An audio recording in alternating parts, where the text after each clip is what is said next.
In Africa, the second largest continent in area and population, transport is a critical issue.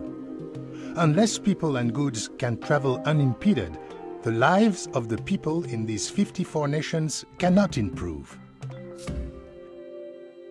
Moving from one point to the other point in this continent, it will take longer time than the other continent.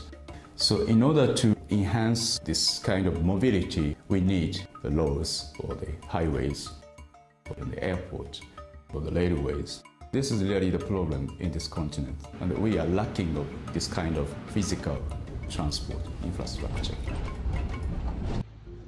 Since 2000, the African Development Bank has committed more than $11 billion to transport, 1/4 of its portfolio today. Transport in Africa evaluates how effective the investment has been and presents lessons learned for future efforts. The report presented 3 key messages. First, that the bank has given priority to regional transport projects. Most of the transport projects in the period from 2008 to 2012, they are more multinational in nature. So even the amount the bank invested on average is growing.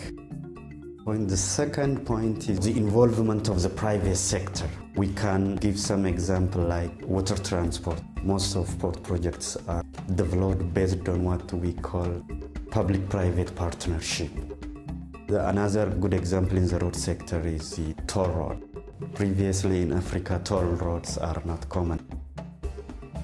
The report's third message highlighted increased participation by other international development organizations. I don't think that we only, African Development Bank, solve this issue with our limited resources. Of course, we need some collaboration with the other partners, including the other multilateral development banks. And more importantly, we need to have more collaboration with each country, the government. Of the entire bank transport investment in 2012, nearly 78% was allocated for road infrastructure. By such investment, the people's mobility, accessibility have been drastically improved. But at the same time, the people are suffering from the very, very high transport costs and the transportation time. This is partly because of the lack of physical infrastructure. But at the same time, this is because of the lack of soft infrastructure. The soft infrastructure is the system of the logistics chain which connects from port to the landlocked countries' dry port. 16 landlocked countries in Africa must receive and send their goods across borders. At the port, they have to wait to receive their import goods.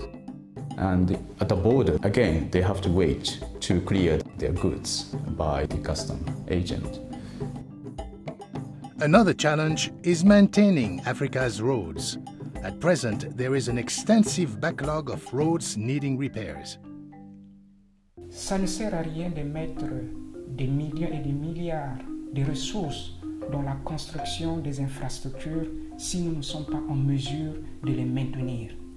Parce que chaque fois que nous envoyons ou bien nous construisons de nouvelles routes, ça apporte un nouveau fardeau pour les pays membres régionaux en termes de maintenance. Les projets routiers ou bien les infrastructures routières pour lesquelles la durée de vie prévue est parfois de 10 à 15 ans, mais dans la réalité, on se retrouve avec une durée de vie moindre parce que la maintenance n'a pas suivi. La durabilité ne prend pas seulement en compte le problème de maintenance, mais ça prend aussi en compte le problème institutionnel. Ineffective government oversight means repair contracts aren't issued and existing truckload capacity regulations aren't enforced. Even when there are good roads, vandalism and speeding create new maintenance problems. It's a timely report because the bank is looking at transforming Africa's economy. So this transport sector is really, we can look at one of the energy drink for transforming the continent's economy.